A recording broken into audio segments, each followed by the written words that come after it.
चल शगुफ्ता, कितना टाइम लगाएगी? जल्दी कर यार, लेट हो रही है।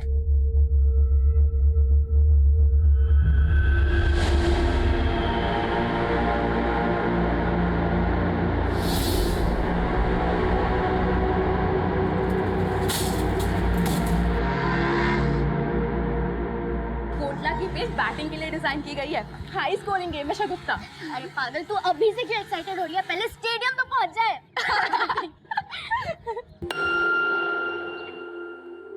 राधिका, आकांक्षा, यहाँ क्यों खड़े हो? चलो, देर हो रही है। तूने सुना हमने जो कहा?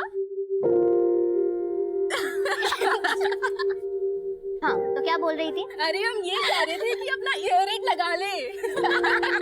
दोनों के साथ तो ना सुनने वाले को भी कान में रुई डालने की जरूरत पड़ती है, इसलिए मैंने अपना ईयररिंग निकाल दिया। देखो देखो इन तितलियों को कैसे कपड़े पहनती है। एक्सक्यूज मी, क्या कहा आपने?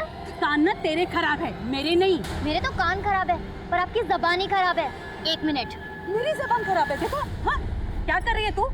अगर हिम्मत है तो ऑन कैमरा बोल के दिखाइए, आखिर दुनिया भी तो देखे आपकी सोच कैसी है। कहाँ? एक सेकंड आंटी। बोलो ना। अरे छोड़, कैमरे पे बोल के जाइए ना। या तो आप सभी के सामने हमें सॉरी बोलेंगे, या ऑन कैमरा बोले कि आपकी सोच कितनी घटिया है। अरे शगुफ्ता, आप जाने दो ना, छोड़ो ना आप। अच्छा, तो आप भी ऐसा सोचते हैं जैसा लीना आंटी? नहीं नहीं, ऐसा कुछ नहीं है। मैं क्या कर रही हूँ? सॉरी बोल दो वरना छोड़ेगी नहीं है। मैं और इन लोगों को सॉरी बोलूंगी? क्या पागल हो गए क्या? मतलब आप अग्री करती है अपनी सोच से? हाँ हाँ, बताइए ना। हाँ हाँ, मैं एग्री करती हूँ, कुछ गलत नहीं कहा मैंने। जब 2 साल की बच्ची का रेप होता है तब वो भी क्या यही बोलती है, कम एंड रेप मी? 80 साल की बुजुर्ग तक को नहीं छोड़ा जाता है, वो भी क्या यही बोलती है, come and rape me?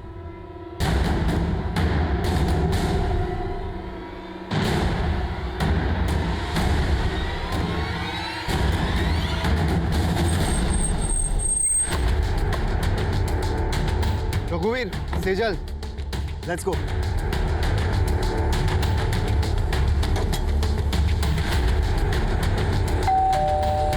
Mummy कहाँ चलेगी?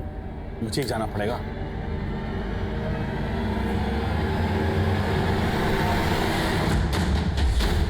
घर के सारे दरवाजे खिड़कियां लॉक कर दो।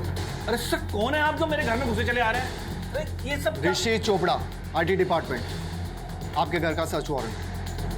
जिस बात का सर्च वारंट? इनकम से ज्यादा संपत्ति। हमारे पास सारा ऑडिट है परमवीर जी। आप प्रोफेशन से कॉलेज प्रोफेसर हैं और प्राइवेट कोचिंग इंस्टीट्यूट भी रन करते हो। यहाँ का लैंडलाइन डिस्कनेक्ट कर दो, जितने भी मोबाइल फोन से सब ले लो। Sir, mobile.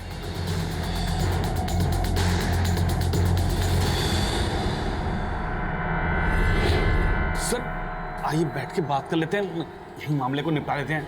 जैसा आप कहोगे हम वैसे ही करेंगे। प्लीज, हम प्लीज बैठ के। मुझे रिश्वत देने की कोशिश कर रहे हैं आप? रघुवीर, सर, सर मैं तो नोट करो। सर मैं तो वैसे ही बोल रहा था। चुपचाप से बैठिए वहां पर। ये लो, कस्टडी में लो।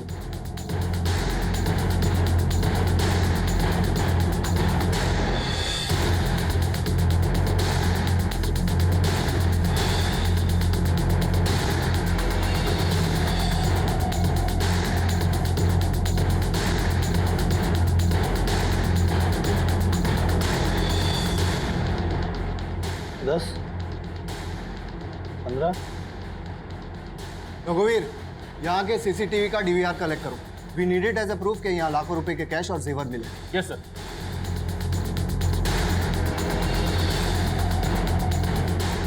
सर यहाँ पे साइन कीजिए प्लीज। सर प्लीज साइन कीजिए। कल सुबह 10 बजे आप मेरे ऑफिस पर रिपोर्ट करेंगे और भागने की कोशिश मत करना, आप पर नजर रखी जा रही है। All of you come.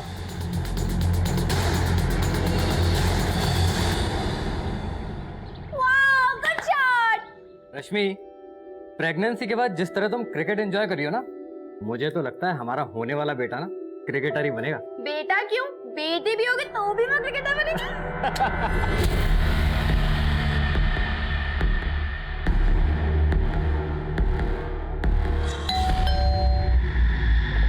मैं बोलता हूँ।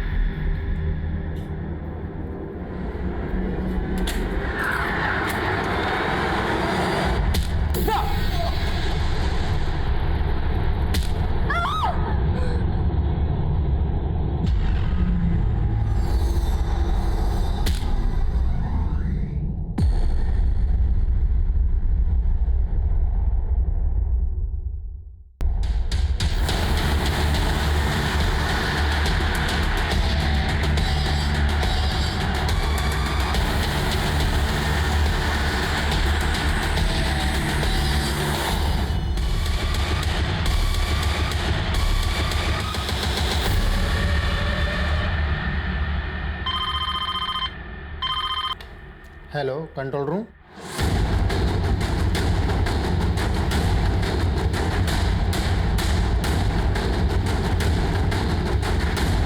पीछे हटिए, पीछे पीछे पीछे।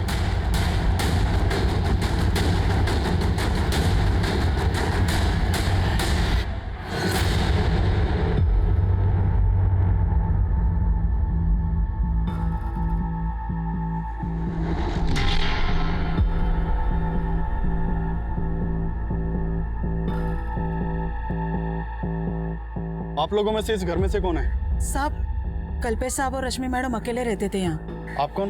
मैं यहाँ साफ सफाई का काम करती हूँ। सर, घर की हालत देख लग रहा है कि शायद मर्डर लूट के इरादे से हुआ। गुप्ता, आते वक्त मैंने बाहर सीसीटीवी देखा था, अंदर डीवीआर चेक करो। सर, इनका नाम शीला है और ये इसी घर में मेड का काम करती हैं। सर, इन्होंने सबसे पहले इन डेड बॉडीज को देखा था। क्या देखा था? साहब, हर रोज सवेरे 8 बजे मैं यहाँ काम पे आती हूँ। आज सवेरे अब काम पे आई, डोरबेल बजा लेकिन किसी ने दरवाजा नहीं खोला। मैडम ने एक चाबी मेरे पास दे के रखी थी। मैंने उस चाबी से दरवाजा खोला और देखा तो मैडम। नाम क्या है तुम्हारे साहब और मैडम का? कल्पेश ठाकुर और रश्मि मैडम।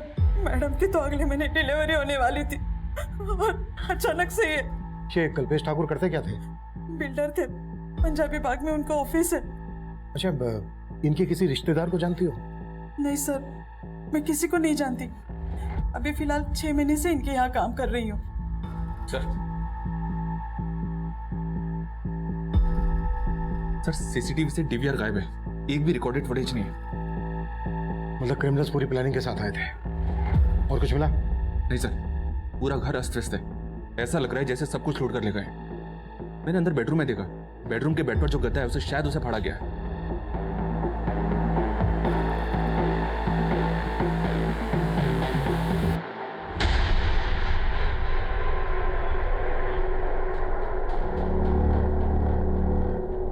घर में लूट हुई है तो समझ में आ रहा है, लेकिन ये गद्दा फाड़ने का चक्कर समझ में नहीं आ रहा है।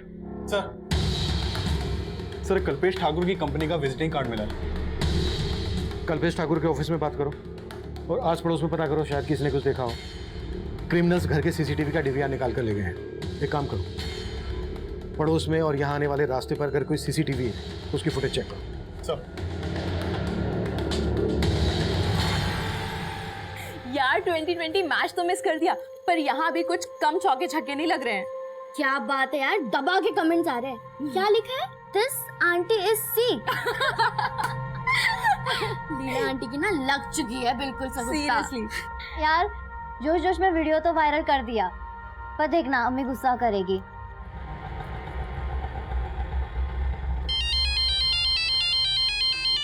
लाए 200 रुपए। 200 रुपए?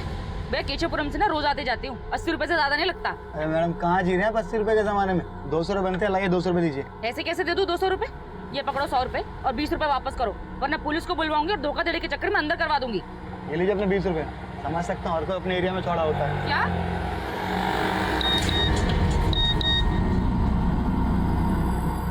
जब 2 साल की बच्ची का रेप होता है तब वो भी क्या यही बोलती है, कम एंड रेप मी? 80 साल की बुजुर्ग तक को नहीं छोड़ा जाता है। कहीं मुंह दिखाने लायक छोड़ा नहीं तुमने। यार जरूरत थी ऐसा मोबाइल में बोलने की? ये सब आपकी गलती है, आप ही हो जड़ इस सबकी। अच्छा, गलती करो तुम और जड़ मैं।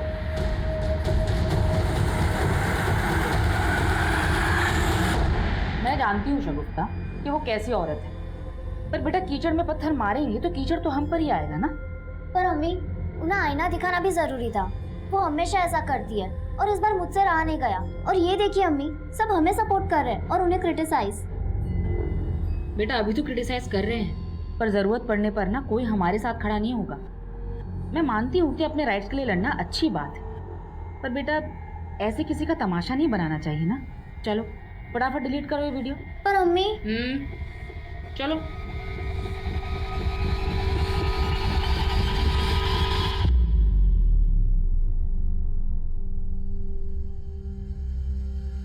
ये तो कल्पेश ठाकुर के घर की तरफ गए थे। बेडरूम के गद्दे का फटा हुआ मिलना और यहाँ घर के बाहर जो गाड़ी है उस पर इनकम टैक्स डिपार्टमेंट भारत सरकार लिखा हुआ है। सर, कहीं IT रेड का चक्कर तो नहीं? गुप्ता, घर में मर्डर्स भी हुए हैं, हमें इस चक्कर को बहुत अच्छे से समझना होगा।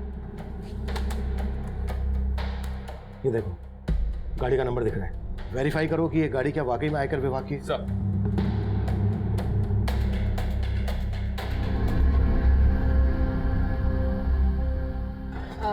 भैया वो चलेंगे?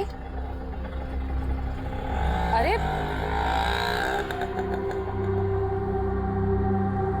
नफीसा, तुम यहाँ क्या कर रहे हो?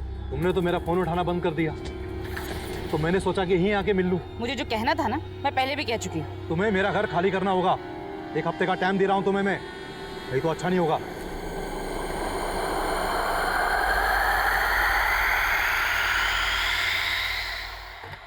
मैं कमी सर। यस कम इन। सर मैंने गाड़ी के उस नंबर को वेरीफाई किया, नंबर फेक है। मतलब क्लियर हो गया है कि क्रिमिनल गवर्नमेंट ऑफिसर बनकर आए और उन्होंने मर्डर और लूट को अंजाम दिया। मैं कम इन सर। कम इन। सर कल्पेश की कंपनी ठाकुर कंस्ट्रक्शन के मैनेजर विक्रांत सिंह को बुला लिया है। विक्रांत, किसी पर शक है आपको जो कल्पेश ठाकुर और उनकी पत्नी को मार सके? किसके साथ उनकी कोई दुश्मनी वगैरह? सर मुझे तो ऐसा कभी कुछ लगा नहीं, मैं तो खुद हैरान हूँ इस सबसे। क्रिमिनल्स इस गाड़ी से कल्पेश ठाकुर के घर गए थे। कुछ अंदाजा है कौन गया होगा इससे? नहीं सर। कल्पेश के घर से सिर्फ कैश ही नहीं लुटा गया है, बल्कि उनके बेड का गद्दा भी फटा हुआ मिला है। क्या वो अपने गद्दे में कुछ पैसा वैसा छुपा के रखते थे? आई मीन ब्लैक मनी वगैरह? सर ये मैं कैसे कह सकता हूँ? मैनेजर थे आप कल्पेश के, उसके इनकम के बारे में अच्छे से पता होगा, और ये भी पता होगा कि कितने पैसे को फेयर दिखाना है और कितने को ब्लैक मनी। सर ये मैं कैसे? अगर कुछ भी छुपाया ना हमसे तो बाद में भारी पड़ सकता है। सर आप सही कह रहे हैं। कल्पेश सर टैक्स की काफ़ी चोरी किया करते थे, बहुत ज़्यादा ब्लैक मनी थी उनके पास में, लेकिन सर वो थे बहुत जुगाड़ू, ले दे के कैसे भी एडजस्ट कर लिया करते थे। पहुंचा देना अनिल जी के। सर टैक्स की चोरी तो सभी करते हैं, लेकिन वो हद से ज़्यादा करप्ट थे, और इसीलिए मैं उनकी जॉब छोड़ने वाला था। 5 साल से वहाँ काम कर रहे थे और मर्डर होते ही जॉब भी छोड़ने लगे। लेकिन सर समझ रहा हूँ मैं क्या कहना चाह रहे हो। अब हमें ये बताओ कि कल्पेश की फैमिली में कौन कौन है? सर उनके एक बड़े भाई हैं, लेकिन वो कनाडा में रहते हैं, और हाँ रश्मि भाभी की माँ भी हैं जो इंदौर में रहती हैं। शर्मा डिटेल्स ले लो। सर आइए। सर इसकी बातों से तो ऐसा ही लग रहा है जैसे कल्पेश ने फटे हुए गद्दे में अपनी ब्लैक मनी छुपा के रखा होगा। लेकिन ये बात क्रिमिनल्स को कैसे पता चली? शबरी, इसमें आईटी ऑफिसर्स इन्वॉल्व हैं। गुप्ता, आईटी डिपार्टमेंट से कल्पेश के केस को समझाओ। सर क्या बात है अम्मी, 10 बजे और अभी तक आप बिस्तर में? तबीयत तो ठीक है ना? अरे कुछ नहीं बेटा, बस थोड़ी सी हरारत हो रही थी। अच्छा हुआ तूने याद दिला दिया, मुझे जाना है, क्लाइंट के साथ ना एक मीटिंग है मेरी। तबीयत ठीक नहीं तो आराम कर लीजिए। बेटा आराम की फुर्सत कहाँ है? हाँ पर अम्मी अब मैं भी आपका हाथ बटाना चाहती हूँ। आकांक्षा ने मुझे बताया था एक पार्ट टाइम जॉब के बारे में, कॉलेज के साथ साथ वो भी कर लूंगी। नहीं बेटा, इस सब की कोई जरूरत नहीं है, तू बस अपनी पढ़ाई पर ध्यान दे, बाकी सब मैं संभाल लूंगी।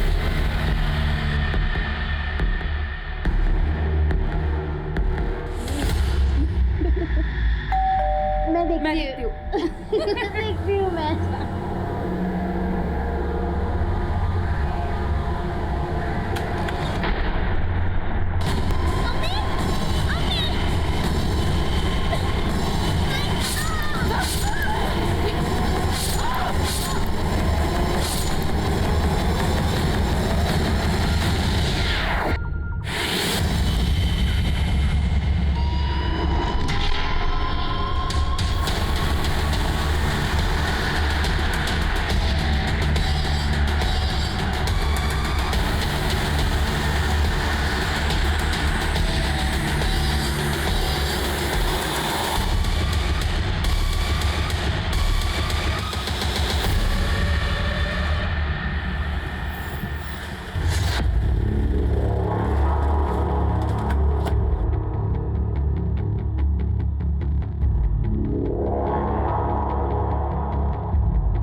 कल्पेश ठाकुर, ठाकुर कंपनी का मालिक?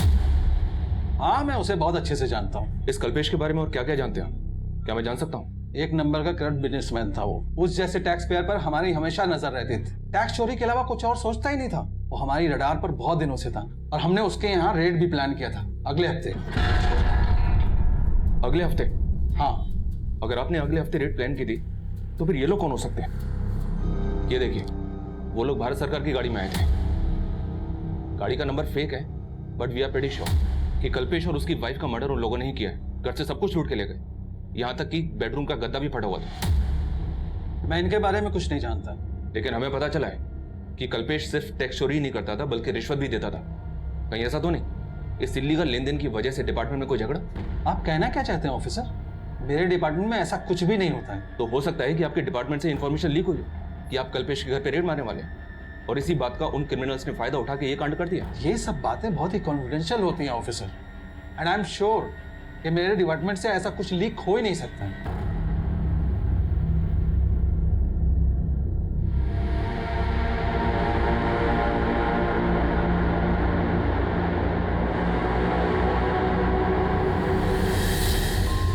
सर, पोस्टमार्टम रिपोर्ट के मुताबिक कल्पेश और उसकी वाइफ का मर्डर उसी दौरान हुआ जिस दौरान भारत सरकार के फेक नंबर की वो गाड़ी उनके घर के बाहर देखी गई। इसका मतलब यह है कि क्रिमिनल्स गवर्नमेंट ऑफिसर के भेष में आए थे। सर, मुझे अभी लग रहा है ये इसी बात से कनेक्टेड है कि कल्पेश के घर आईटी की रेड होने वाली थी। हमें बहुत सावधानी से काम करना होगा। पता लगाओ सज्जन सिंह के अलावा इस बात को वहां और कौन जानता था।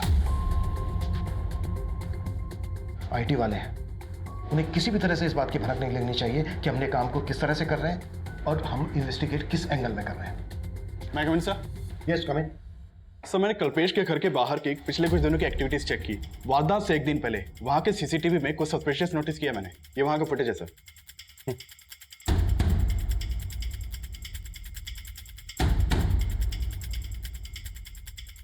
और जब मैंने कल्पेश की मेड से इस आदमी के बारे में पूछा तो वो बोली, सब मुझे पता नहीं ये कौन है। लेकिन ये आदमी आपको देख के वापस जाने लगा। आपको कुछ अजीब नहीं लगा? तब लगा था, लेकिन मैंने इतना ध्यान नहीं दिया। सर, ये आदमी क्राइम से एक दिन पहले घर के बाहर देखा गया है। क्या ये वाकई में पॉसिबल है कि ये आदमी उन क्रिमिनल से कनेक्टेड होगा? अब तक हम इस केस को सिर्फ आईटी से कनेक्ट कर रहे हैं। ये भी तो हो सकता है कि कल्पेश ठाकुर की मेड को ये पता हो कि कल्पेश ठाकुर के साथ घर में बहुत सारा पैसा है और वो हो सकता है इस आदमी को जानती हो। मेड बोल रही है कि वो सिर्फ 6 महीने से वहाँ काम कर रही थी। सोचने वाली बात यह है कि जिस आदमी के घर पे इतना सारा पैसा है वो अपने घर की डुप्लीकेट चाबी अपनी मेड को क्यों देगा? और हो सकता है ये बात कल्पेश ठाकुर के मैनेजर को भी पता हो कि उसके घर में इतना सारा ब्लैक मनी है। हमें हर एंगल पे काम करना है। Yes sir. नहीं कमिंग सर। कमिंग सर, संजीवनी सोसाइटी के सेक्रेटरी का फोन आया था। उसकी बातों से लग रहा है कि मामला काफ़ी सीरियस है। कैसा मामला? सर नमस्ते सर। सर, मेरा नाम राजन है, मैं इस सोसाइटी का सेक्रेटरी हूँ। सर, मैंने आपको कॉल किया था। सर, ये बिल्डिंग फ्लैट नंबर 205 में माँ बेटी किराए पे रहते हैं सर। 2 दिन से गेट नहीं खोला उन लोगों ने। इस तरफ सर। आइए सर, आइए सर, हटो। सर देखिए सर, पेपर भी लगा हुआ है, दूध भी पड़ा हुआ है। सर, हमने फ़ोन भी ट्राई किया था, दोनों के फ़ोन स्विच ऑफ है। राणा, दरवाजा तोड़ो।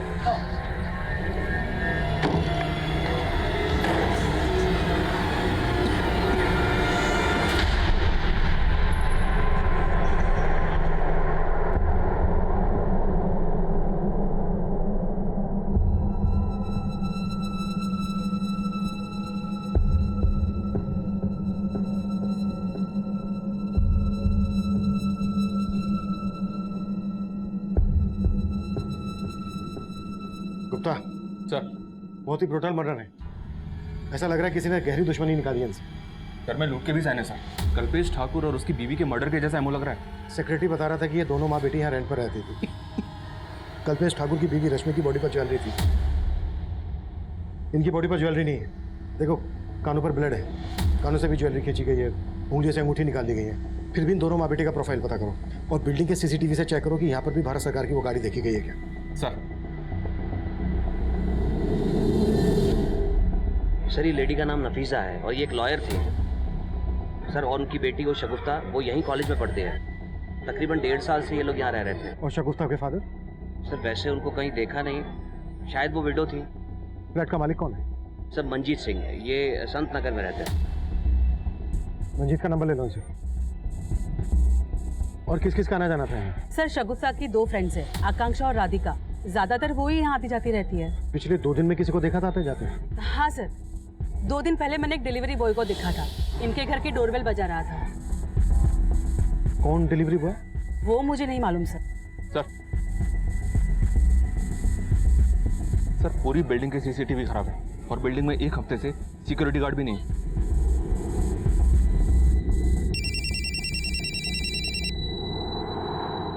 हेलो, मंजीत सिंह। जी हाँ, आप कौन?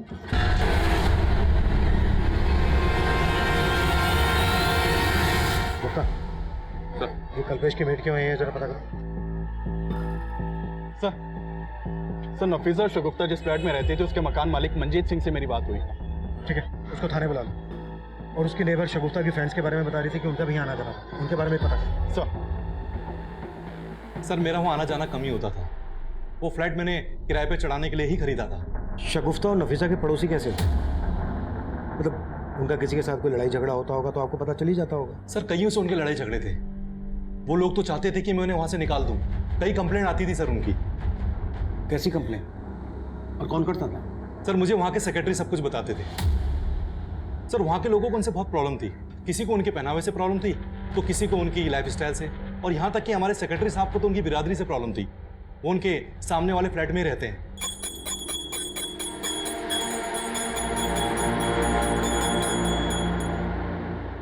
ये लोग कैसे हैं, क्या खाते हैं? जानू बना रखी जगह। अगर ये मांस मच्छी खानी है ना तो अपने घर में खाओ, ये कचरा गंदगी यहाँ नहीं चलेगा। 1 मिनट अंकल। क्या 1 मिनट? एक तो इतना साउंड बढ़ा रखा है कि पूरी सोसाइटी बहरी हो जाए। सॉरी अंकल, मैंने ईयररिंग नहीं लगा रखा था। What sorry? ये तमाशा बंद करो मुझे। ये कचरा कौन उठाएगा, तुम या तुम्हारी माँ? तमीज से बात कीजिए अंकल। अब तमीज तो तुम्हें मैं सिखाऊंगा तुम्हारे ही अंदाज में। करता हूँ तुम्हारे लैंडलॉर्ड को फोन और निकलवाता हूँ तुम माँ बेटी को यहाँ से बाहर। तू देख। हाँ राजन भैया। मंजीत भाई, हमारी बिरादरी वाले होकर आपने ये किसको किराए पे घर दे दिया अपना? आप इनको बाहर निकालो अभी के अभी। हमारी बिरादरी वाले किराएदार नहीं मिल रहे आपको क्या? सर ये आए दिन की टेंशन थी, पर मैं उन्हें ऐसे कैसे निकाल सकता था? सर मैं तो इन सब बातों को मानता भी नहीं हूँ। साहब मैं उस बिल्डिंग में और आसपास के बिल्डिंग में कई फ्लैट्स में काम करती हूँ। शगुफ्ता और नफीसा के यहाँ भी काम करती हो? नहीं साहब, मैं उनको जानती तक नहीं। तो उनके बिल्डिंग में किसके यहाँ काम करती हो? मैं लीना मैडम के यहाँ काम करती हूँ, जो 3रे माले पे रहती है। पर ये तो तुम्हें पता ही होगा ना कि तुम्हारे कल्पेश सेठ के घर में कितना पैसा था। कहीं इस बारे में उन क्रिमिनल्स को तुमने तो नहीं बताया था? नहीं साहब, मैं पहले ही बता चुकी है। आप मुझ पे बेकार में शक कर रहे हैं। सर मैंने संजीवनी बिल्डिंग के पास वाली बिल्डिंग के सीसीटीवी फुटेज भी चेक किए, लेकिन भारत सरकार के टैग वाली ऐसी कोई भी गाड़ी नहीं दिखाई दी जैसी कल्पेश के घर के बाहर देखी गई थी। और शगुफ्ता की माँ नफीसा भी एक मामूली लॉयर थी, किराए के फ्लैट में रहती थी, उसकी ज्यादा इनकम भी नहीं थी। सर माना दोनों केस सेम एरिया के हैं, लेकिन हो सकता है कि कल्पेश के मर्डर का एमओ इस्तेमाल करके नफीसा और शगुफ्ता दोनों को मारा गया हो। कल्पेश की मेड दोनों केसेस में कॉमन है। लेकिन सर मेड के खिलाफ तो फिलहाल कुछ नहीं मिला, और न ही कल्पेश के मैनेजर विक्रांत के खिलाफ। आईटी डिपार्टमेंट से कोई इन्फॉर्मेशन? तो हमारे इन्फॉर्मर वहां भी लगे हुए हैं।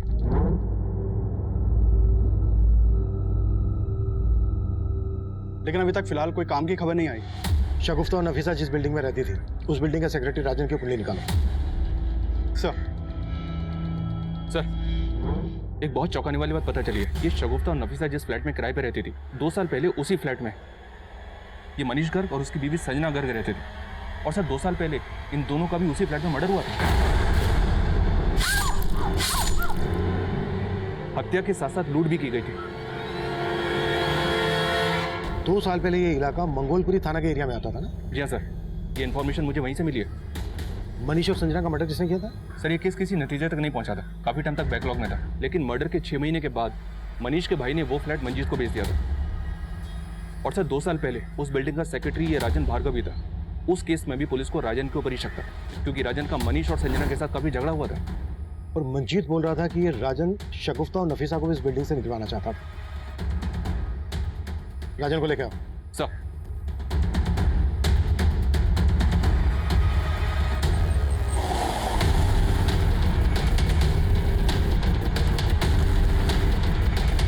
तो तू चाहता ही नहीं था कि कोई तेरे पड़ोस में रहे। शगुफ्ता और उसकी माँ की बिरादरी से प्रॉब्लम थी तुझे, पर मनीष और उसकी पत्नी संजना को क्यों मारा? सर मैंने कुछ भी नहीं किया सर, और उस केस से तो मुझे पहले ही भरी किया जा चुका है। लेकिन हम पूरी तरह से अच्छे से तेरी आरती उतारेंगे। क्या क्या कांड किया तूने? सर मैंने कुछ नहीं किया सर, मैं सच बोल रहा हूँ। सब कुछ बहुत ही प्लानिंग के साथ किया तूने। पहले सिक्योरिटी गार्ड को निकाला, जानबूझकर बिल्डिंग के सीसीटीवी ठीक नहीं करवाए ताकि ये कांड कर सके, है ना? आप गलत सोच रहे हैं सर। सर सीसीटीवी फंड की वजह से नहीं हो पाया। आप चाहे तो सोसाइटी का अकाउंट चेक कर सकते हैं। ये सब गणित तो इसलिए जोड़ रहा था ताकि बाद में सफाई में पेश कर सके। नहीं सर, आप गलत शक कर रहे हैं मुझ पर। सर आप लीना और उसके पति को देखिए। सर मुझसे ज्यादा प्रॉब्लम तो उन दोनों को थी। और उस दिन सर आपसे वो कह रही थी कि उसने डिलीवरी बॉय को देखा। सर मैं पड़ोस में रहता हूँ, मैंने नहीं देखा, उसने देख लिया। सर वो साफ झूठ बोल रही। लीना क्यों झूठ बोलेगी? क्योंकि सर शगुफ्ता और उसकी फ्रेंड्स ने उसका वीडियो वायरल कर दिया था। कैसा वीडियो? जब 2 साल की बच्ची का रेप होता है तब वो भी क्या यही बोलती है, कम एंड रेप मी। 80 साल की बुजुर्ग तक को नहीं छोड़ा जाता है। ये वीडियो सोशल मीडिया पे काफी टाइम से वायरल है और लीना के अगेंस्ट काफी कमेंट्स भी किए गए थे। सर ये लीना वही औरत है जिसके घर में वही मेड काम करती है जो कल्पेश के घर पे करती थी।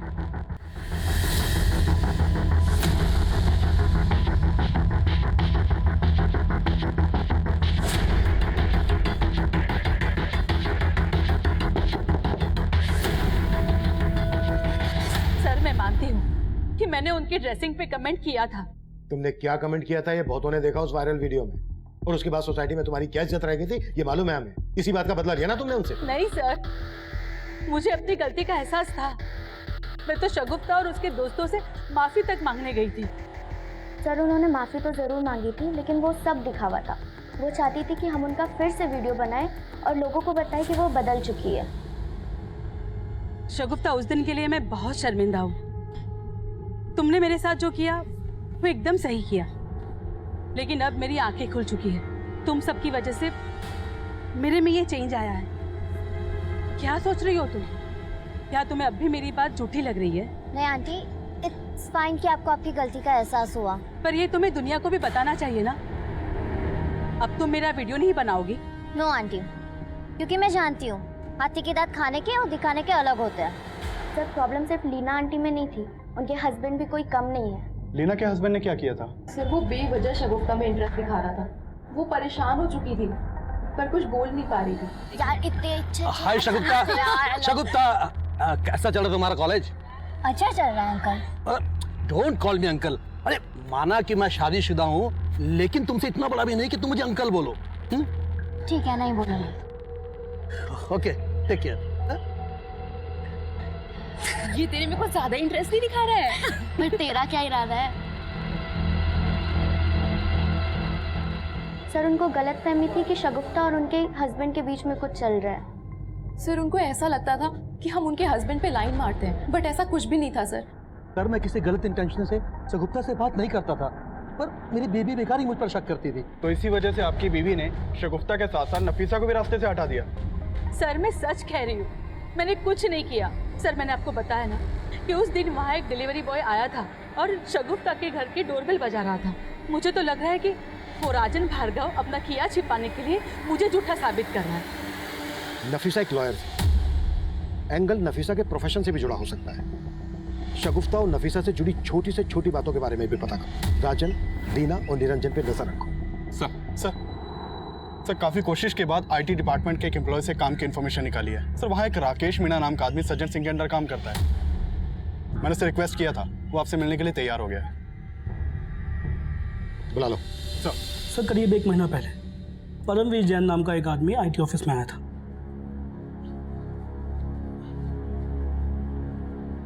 एक्सक्यूज मी सर, ऋषि चोपड़ा जी से मिलना था। 10 बजे का टाइम दिया था मिलने के लिए। Rishi Chopra? Rishi Chopra, IT department. Excuse me sir, क्या हुआ? सर वो आईटी इंस्पेक्टर ऋषि चोपड़ा जी ने सम्मन दिया था और कहा था कि कल 10 बजे ऑफिस में आकर मिले। ऋषि चोपड़ा? जी सर। मगर इस नाम का कोई ऑफिसर यहाँ काम नहीं करता। सर उनके अंडर में रघुवीर सिंह, सेजल गुप्ता और अतुल शर्मा थे। वो कल मेरे घर आए थे। मगर इन नामों के कोई ऑफिसर हमारे यहाँ काम नहीं करते। क्या? सॉरी सर, मुझे लगता है कि मुझे कुछ गलतफहमी हो गई है। मैं चलता हूँ। रुको 1 मिनट, तुम्हें सम्मन मिला था, इसका मतलब कल तुम्हारे यहाँ रेड हुई थी? नहीं सर, हमारे घर कोई रेड नहीं हुई सर। नाम क्या है तुम्हारा, कहाँ रहते हो? सर मैंने बोला ना कि मुझे गलतफहमी हुई है, बस मैं चलता हूँ। मेरी बात सुनो सर, सुनो। फिर वो वहां से चंपत हो गया। मुझे शक हुआ तो मैंने ये बात सज्जन सर से की। फिर हमने ऑफिस का सीसीटीवी चेक किया और उसकी प्रोफाइल निकाली। तब हमें ये मालूम हुआ ये वही परमवीर जैन है जिसके हम लोग रेड मारने वाले थे। फिर आप लोगों ने क्या एक्शन लिया? सर हमारी टीम ने उसके घर पे रेड डाली, मगर वहाँ हमें कुछ मिला ही नहीं। लेकिन तब भी हमें एक बात समझ में नहीं आई कि ये ऋषि चोपड़ा अतुल शर्मा और रघुवीर सिंह और सेजल गुप्ता की बात कर रहा था। आप हमें परमवीर जैन का नंबर और एड्रेस दे सकते हैं? Sure sir. Thank you. मैं कम इन सर? यस कम इन। सर मैंने नफीसा और शगुफ्ता के कॉल रिकॉर्ड चेक किए। शगुफ्ता को आखिरी कॉल एक विल कुरियर कंपनी की तरफ से आया था। दरअसल शगुफ्ता ने अपने लिए एयर एड ऑर्डर किया हुआ था और ये डिलीवरी उसी दिन होने वाली थी जिस दिन उन दोनों का मर्डर हुआ था। सर मैंने डिलीवरी बॉय को यहाँ बुलवा लिया है। गुड। और सर नफीसा के कॉल रिकॉर्ड से ये सामने आया कि नफीसा के अपने मकान मालिक मंजीत सिंह के साथ लगभग रोजाना बातचीत होती थी। अफेयर का एंगल? सर हो सकता है। ठीक है, इस मंजीत के बारे में सब कुछ पता करो। सर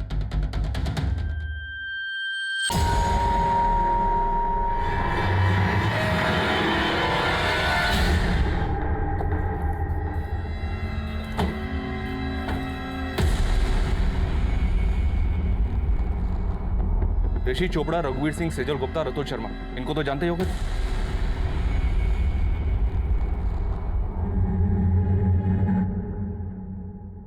नहीं सर, मैंने नहीं जानता। अच्छा, अगर नहीं जानते तो फिर इन लोगों ने तुम्हें 17 मार्च को आईटी डिपार्टमेंट में आने का समन क्यों दिया था?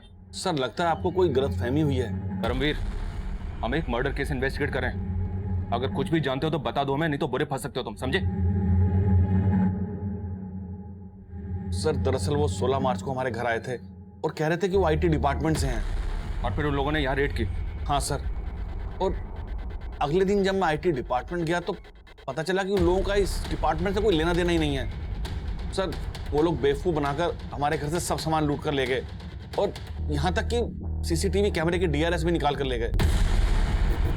और तुमने पुलिस को इन्फॉर्म तक नहीं किया, इसलिए ना क्योंकि तुम जानते थे कि वो लोग तुम्हारी ब्लैक मनी लूट कर ले गए? जी सर, लेकिन सर उसके बाद मैंने कसम खाई कि कभी भी टैक्सी चोरी नहीं करूंगा। वो चारों दिखते कैसे थे? सर 4 नहीं, वो 5 थे। 5? जी सर, एक बार गाड़ी के पास खड़ा था। गाड़ी पे क्या लिखा था? आरएसआर का? जी सर। उन सबके स्केच बनवा सकते हो तुम? सर बात तो बहुत पुरानी है लेकिन उनके चेहरे नहीं भूल सकता मैं। हाँ सर, उस दिन मैं वहाँ सगुप्ता जैदी के यहाँ एक पार्सल डिलीवर करने गया था। सर मैं काफी देर तक डोर बेल बजाता रहा लेकिन किसी ने दरवाजा खोला नहीं सर। तुम वहाँ 28 अप्रैल को गए थे, टाइम याद है तुम्हें? साहब करीब सुबह के 11 बज रहे होंगे सर। पोस्टमार्टम रिपोर्ट के मुताबिक 28 अप्रैल को करीबन इसी समय शगुफ्ता और उसकी माँ का मर्डर हुआ था। कहीं तुम कुछ छुपा तो नहीं रहे हो? नहीं नहीं सर, मैं कुछ नहीं छुपा रहा सर।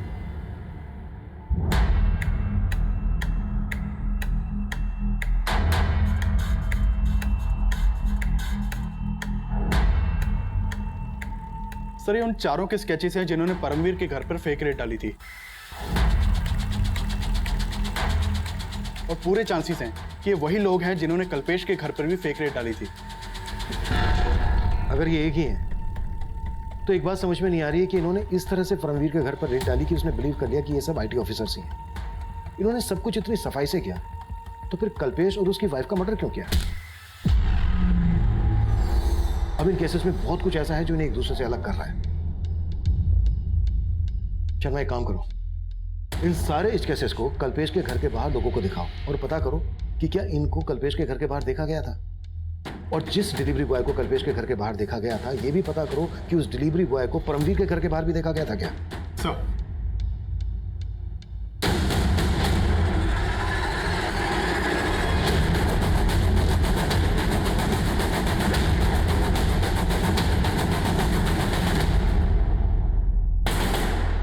सर आपका अंदाजा सही था। परमवीर के घर जिस दिन फेक रेड हुई उसके एक दिन पहले ये आदमी परमवीर के घर नजर आया था और इस बार ये आदमी पोस्टमैन के कपड़ों में है। हाँ सर, लेकिन परमवीर का कहना है कि उसे ध्यान नहीं कि उसने इस आदमी को देखा था या नहीं, लेकिन कल्पेश की मेड ने आइडेंटिफाई किया है कि उसने इसी डिलीवरी बॉय को कल्पेश और रश्मि के मर्डर के एक दिन पहले उनके घर के बाहर देखा था। मतलब ये आदमी अपने गैंग के लिए रेड से पहले रेकी करता था। बाकी के उन 5 के बारे में कुछ पता चला? नहीं सर, उनका कहीं कोई क्रिमिनल रिकॉर्ड नहीं मिला। शगुफ्ता और नफीसा के घर के बाहर जो डिलीवरी बॉय देखा गया, चेक करो उस डिलीवरी बॉय का इस सबसे कोई कनेक्शन है क्या?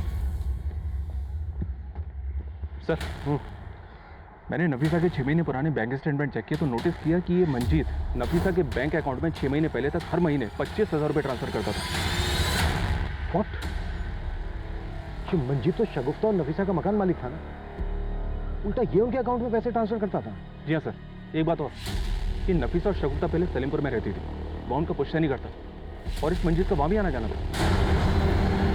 मैंने कुछ नहीं किया साहब, मैंने कुछ नहीं किया साहब, मैंने किसी को नहीं मारा साहब, मैंने किसी को नहीं मारा, मेरा भरोसा कीजिए सर। भरोसा तो तूने तोड़ा नफीसा का, तो उसका पति था, जबकि सोसाइटी को मालूम था कि तो उसका मकान मालिक है। अब खुद उगलेगा या फिर हम हमारे तरीके से उगवाएं? बताता हूँ सर, मैं सब सच बताता हूँ। नफीसा का पहला पति गुजर गया था और शगुफ्ता उसके पहले पति की ही बेटी थी। मैं पहली बार एक प्रॉपर्टी के केस के सिलसिले में उससे मिला था, तब सर मैं उसका क्लाइंट था, उसकी वजह से मैं वो केस जीत गया और सर फिर हमारी अच्छी दोस्ती हो गई। शगुफ्ता भी मुझे अच्छा मानने लगी थी। नफीसा मुझसे सच्चा प्यार करने लगी थी और वो मुझसे शादी करना चाहती थी। हम दोनों ने शादी भी कर ली, लेकिन मैं पहले से ही शादीशुदा था। ये बात उसको नहीं पता थी और जैसे ये बात उसको पता चली उसने हंगामा खड़ा कर दिया। तुमने तो कहा था कि तुम्हारी वाइफ मर चुकी है, तुमने मुझे इतना बड़ा धोखा दिया मंजी। नफीसा, मैं तुम्हें खोना नहीं चाहता था और मैं शादीशुदा हुआ तो क्या हुआ? तुम इतना गिर जाओगे मैंने कभी नहीं सोचा था। मैंने 1.5 साल पहले वो फ्लैट लिया था, वो लोग तब से ही वहीं रहते थे। मैं उन्हें हर महीने पैसे भी दिया करता था, लेकिन सर धीरे धीरे हमारे संबंध में दरार पड़ गई। और तुझे लगने लगा कि उन्होंने तेरे फ्लैट पे कब्जा कर लिया, इसलिए तूने उन्हें रास्ते से हटा दिया और सब कुछ ऐसी प्लानिंग से किया कि लगे कि ये मर्डर्स लूट की वजह से हुए। नहीं सर, मैंने किसी को नहीं मारा सर, मैंने किसी को भी नहीं मारा साहब, मैं सच कह रहा हूँ, मैंने किसी को नहीं मारा।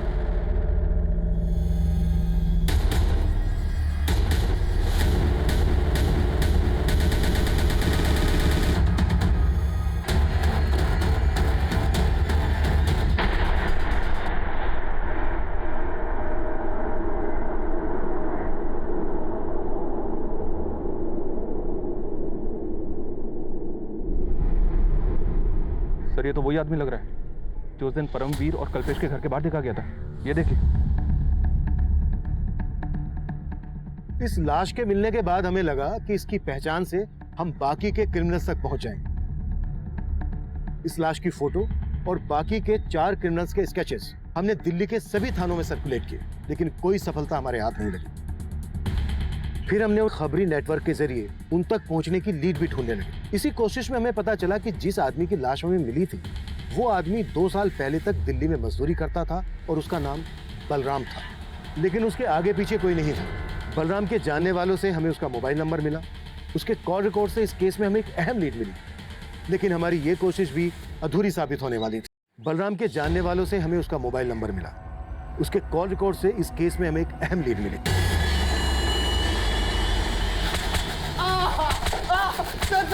सर बता दो शर्मा, सर मानता हूँ कि हम परमवीर के घर पे गए थे और फेक आईटी ऑफिसर बन के हमने वहां लूट की। ऋषि चोपड़ा, आईटी डिपार्टमेंट। लेकिन सर हमने नफीसा और शगुफ्ता को नहीं मारा सर। और कल्पेश और उसकी बीबी रश्मि? सर उस दिन हम कल्पेश के घर पे फेक रेड डालने ही गए थे, लेकिन हमें नहीं मालूम था कि कल्पेश डेढ़ चाणा निकलेगा। आईटी ऑफिसर ऋषि चोपड़ा, आपके घर का सर्च वारंट। सारे दरवाजे खिड़कियां बंद कर। अरे आप अंदर क्यों घुस रहे हैं? पूरा घर छान मारो। ऐसे कैसे घुस गए घर के अंदर? और कौन सा वारंट है? तुम सब लोगों को अच्छी तरह जानता हूं मैं, अभी पुलिस को फोन करता हूं।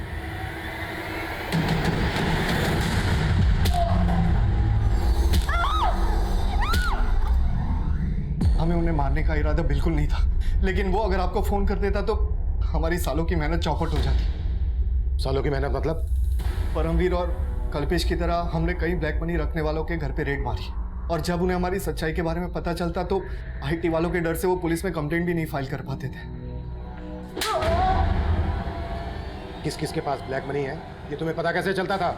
2 साल पहले मनीष नाम के एक आदमी से हमारी बार में दोस्ती हुई थी, फिर आए दिन हम साथ साथ पीने लगे। एक दिन बातों ही बातों में उसने हमें बोला, भाई मैं 2 चीज़ों से बहुत डरता हूँ, पहली मेरी बीवी और दूसरा कौन है जिससे तेरे जैसा शेर डरता है? भाई जिसकी गठरी में चोर होता है ना, वो आईटी वालों से जरूर डरता है। उसके ऐसा बोलने पर हमने भाप लिया कि जरूर उसके पास ब्लैक मनी होगी, और हमने दूसरे दिन ही उसके घर पे धावा बोल दिया।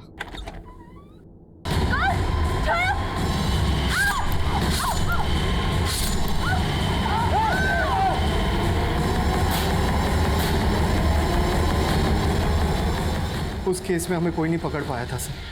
हमें लगा उस तरह से तो जो लोग ब्लैक मनी रखते हैं उनको हम इजीली टारगेट बना सकते हैं। और बलराम तो तुम्हारा साथी था, उसको क्यों मारा? बलराम हमारे लिए टारगेट की रैकी करता था और ब्लैक मनी रखने वालों की इंफॉर्मेशन भी निकालता था। हमें लगा कि हमें से एक बलराम ही है जिस तक आप आसानी से पहुंच सकते हैं, तो सर हम फंस ना जाए उस चक्कर में उसे मार दिया।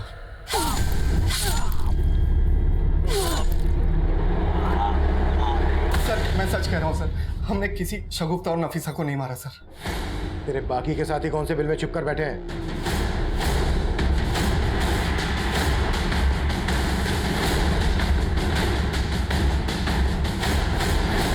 कल्पेश और रश्मि ठाकुर के साथ साथ 2 साल पुराना मनीष और संजना मर्डर केस भी सॉल्व हो गया, लेकिन इस शगुफ्ता और उसकी मां का मर्डर केस अभी भी अनसुलझा था। फिर हमने इस केस को रिविजिट किया, शगुफ्ता और नफीसा से जुड़ी छोटी से छोटी पुरानी से पुरानी बातों के बारे में पता करना शुरू किया और हमें एक लीड मिली। सर करीब 2 महीने पहले मैं और शगुफ्ता मार्केट जा रहे थे, तब अचानक से 2 आदमी हमारे सामने आ गए। ये क्या तरीका है? अभी तक तुम्हारी अम्मी ने हमारे पैसे नहीं दिए। राजू भैया, आपने अपना काम पूरा किया होता तो पैसे देते ना। मुझे पूरे पैसे चाहिए, बोल देना अपनी अम्मी को, वरना अच्छा नहीं होगा, समझी?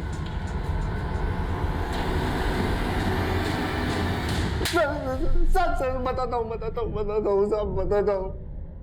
साहब, मैं जब उनके घर में काम कर रहा था तो मुझे एक दूसरा बड़ा काम मिल गया था। उसका सेट पैसे भी अच्छे दे रहा था सर।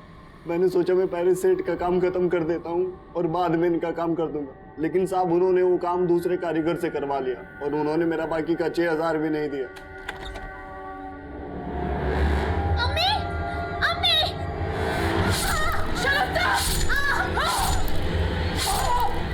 सिर्फ 6000 रुपए के लिए तूने उनको मार डाला। कुत्ता साले! मनीष, कल्पेश, परमवीर ये विक्टिम तो जरूर थे, लेकिन कानून की नजर में गुनहगार भी थे। शगुफ्ता और नफीसा को बहुत पहले से ही ये दस्तक मिल रही थी कि उनके साथ सब कुछ ठीक नहीं हो रहा है। मंजीत ने नफीसा से शादी की थी, लेकिन ये बात सोसाइटी में किसी को मालूम नहीं थी। राजन की धमकी, लीना और निरंजन के झगड़े, हर मोड़ पर उन्हें दस्तक मिल रही थी कि वो कभी भी किसी भी तरह के अपराध में तब्दील हो सकती थी। इस केस में हम भी आखिर तक ये सोच नहीं पाए थे कि मात्र 6000 रुपए के लिए नफीसा और शगुफ्ता को मार दिया गया, कि वाकई में चौंका देने वाला था। अब मैं सीनियर इंस्पेक्टर अभिमन्यु जिंदल आप लोगों से विदा लेता हूं। आपसे फिर मुलाकात होगी एक नए केस के साथ। स्वस्थ रहिए, सतर्क रहिए और देखते रहिए क्राइम पेट्रोल दस्तक। मकसद बताना नहीं, बचाना है।